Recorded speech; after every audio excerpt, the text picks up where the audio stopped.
সবাইকে নমস্কার। তো ব্যাপারটা হলো এই যে সুপারি গাছ, এই সুপারির চারা নিয়ে কিন্তু আজকের আরেকটা ভিডিও। আর ওইটাতে আমি দেখাবো সুপারির চারা কিভাবে পরিচর্যা নিতে হয় এবং কিভাবে নিলে ভালো হয়। যেমন ধরো এই যে গাছটা আছে, আমি আপনাদেরকে দেখাই।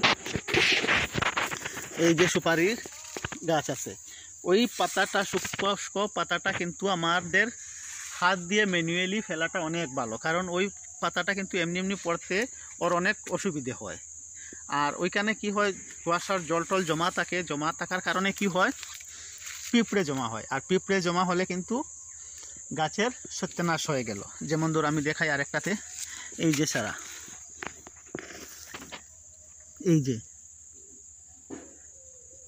উলির মাটি, এই যে উলির মাটি, এই যে শুষ্ক পাতা আছে ওইটাতে কিন্তু শুকনো পাতাতে উলি পোকায় ধরে। আর উলি পোকায় ধরলে পর আপনারা জানেন কি হতে পারে কি না হতে পারে। আর উলি পোকা যদি একবার গাছে ধরেতে কিন্তু আপনার গাছ শেষ। আর নতুন গাছে বাপরে বানর এসেছে। আর যাই হোক, তো গাছ একদম শেষ হয়ে যায়। আর ওইগুলা থেকে বাঁচার জন্য আমাদের একটু পরিশ্রম করতে হয় ছোটো চারাগুলোতে। যেমন ধরো আমি দেখাই আপনাদেরকে, এই যে দেখা যান না গাছগুলো, আমি এক্সাম্পল দেখাই একটা গাছে। ওই যে গাছ, ওই গাছগুলো কিন্তু ওই যে পুরো গাছ, ওই যে সুপারি ধরেছে গাছে, এই যে দেখা যাইতেছে সুপারি ধরেছে, ওইগুলাতে কিন্তু কি হয়, সুপারি একটা ভিতর থেকে ঠেলা থাকে, ওই ঠেলার কারণে প্রেসের কারণে কিন্তু ওই বাগুড়াটা পড়ে যায়। কিন্তু ছোটো চারা সেরকম না, তার বিপরীত। ওইগুলাতে কিন্তু ম্যানুয়ালি এই পাতাগুলো ফেলে দিতে হয়। এই যে ম্যানুয়ালি, এই দেখো পাতাটা কিন্তু পড়ে গেছে, দেখেছো পাতাটা পড়ে গেছে কিন্তু গুঁড়াটা লেগে আছে। আর এইখানকার কিন্তু ওইগুলার বেমারির শুরুয়াত হয়, যার কারণে ওই পাতাগুলো একটু ম্যানুয়ালি যদি পরিশ্রম করে আমরা ওইগুলা ফেলে দিতে সাহায্য করি, তে কিন্তু অনেক ভালো হয়। তো চলুন এইটার বিষয় নিয়ে আর একটু পরিচর্যার ব্যাপার ফ্রন্ট ক্যামেরা ছাড়া ব্যাক ক্যামেরাতে দেখালে একটু ভালো হবে। এই যে এই দেখো, এই পাতাটা কিন্তু এই যে পড়ে গেছে এখানে, এইভাবে এই পাতাটা ফেলে দাও। এই যে এই দেখছো, এইগুলো কিন্তু শুকনো পাতা, ফেলে দিলে কি হবে, এখানে হাওয়া বাতাস খাবে, হাওয়া বাতাস পেলে পরে এই জায়গাটা পুরো সবুজ হয়ে যাবে। সবুজ হলে পরে গাছটা একটু শক্তি পাবে ভালো, আর শক্তি পেলে ভালো হবে। এই যে এটা এইভাবে ফেলে দাও। এই যে এই দেখো, এই যে বলেছি, এই দেখো এটা অটোমেটিকলি পড়েনি বলে, এই দেখো আমি দেখাই, এই দেখেছো এই যে একটা পোকা, এই যে পাতাটা কিন্তু জল জমা হয়ে খসে গেছে, এখানে পোকা ধরছে। এই পোকার থেকে কিন্তু গাছ মরা শুরু হয়। এই যে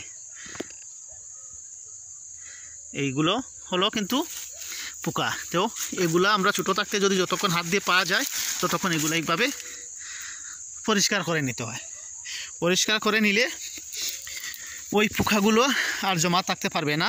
আমি দেখাই, এই পোকাগুলোতে কিন্তু তাকে যদি সুপারি গাছের কি পরিণতি হতে পারে। এই দেখো, এই দেখো এই পোকাগুলোর কারণে এই গাছটার অবস্থা দেখেছো, পুরো গাছ শেষ। এই গাছটা এই পোকাগুলোর কারণে। এই পোকাগুলো থেকে বাঁচাতে হলে সুপারির চারাতে একটু পরিশ্রম করতে হবে। এই যে দেখো আরেকটা, এই যে উলি মাটি, এই যে উলিগুলো কিন্তু উঠে এই শুকনো পাতাটা যদি পায় ওইখানে ও গড় বেঁধে নেবে, আর পরে এইটাতে চলে যাবে, পরে কিন্তু গাছটা শেষ। এই যে দেখো, এই যে দেখেছো, এই যে পোকা ধরছে। এই যে আমি সময় দিতে পারিনি বলে এই সমস্যা, যার কারণে এই পাতাগুলো ছোটো চারা থেকে কিন্তু নিজে ম্যানুয়ালি হাত দিয়ে ফেলে দেওয়াটা কিন্তু অত্যন্ত প্রয়োজনীয় আর দরকারি। যদি আপনার 2 পয়সা ইনকাম করতে হয় নার্সারি থেকে, বাগান থেকে, তাহলে কিন্তু পরিশ্রম করতেই হবে। আর ওইগুলো হলো বড় গাছ। এই যে মনে করো সুপারির ফুল এসেছে, এই যে এই ফুলগুলো, এই যে ফুলগুলো কিন্তু মাথাটা মোটা, ফুলগুলো কিন্তু ঠেলে ওইগুলা ফেলে দেয়। কিন্তু ছোটো চারার ভিতরে তো আর ফুল থাকে না, ফুল না থাকলে কীভাবে ঠেলে পড়বে। তো আমাদের ম্যানুয়ালি ওইগুলো ফেলে দিতে হবে, ফেলে দিলে ভালো হবে, ভালো গ্রোথ আসবে এবং তাড়াতাড়ি হবে। আর যথাসম্ভব এই যে দেখো সুপারি গাছের তলা কত পরিষ্কার। এইভাবে পরিষ্কার পরিচ্ছন্নতা রাখার চেষ্টা করবে। আর যদি পারো, তোমার ইচ্ছা, আমার তো এটা বসত বাড়ি, এই যে লেবু গাছে সিজনে বৃষ্টি পড়লে লেবু ধরবে, ওইটাতে 12 মাস ধরে, কিন্তু এইবার নাই, লেবু থাকে। তো মনে করি এই ভিডিওতে আপনাদেরকে যতটুকু দেখিয়েছি ততক্ষণে আপনারা হয়তো বুঝতে পারছেন। আর যদি আমার ভিডিওটা ভালো লাগে, এরকম আরও ইনফরমেশনের ভিডিও পাওয়ার জন্য আমার চ্যানেলটা সাবস্ক্রাইব করে রাখবেন।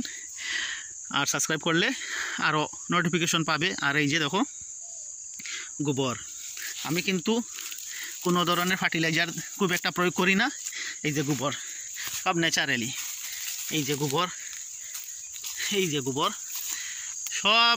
সব যত গাছ আছে সবগুলার নিচে ওই যে আরও সারা আছে, দেখতে পারতেছো, একদম পরিষ্কার।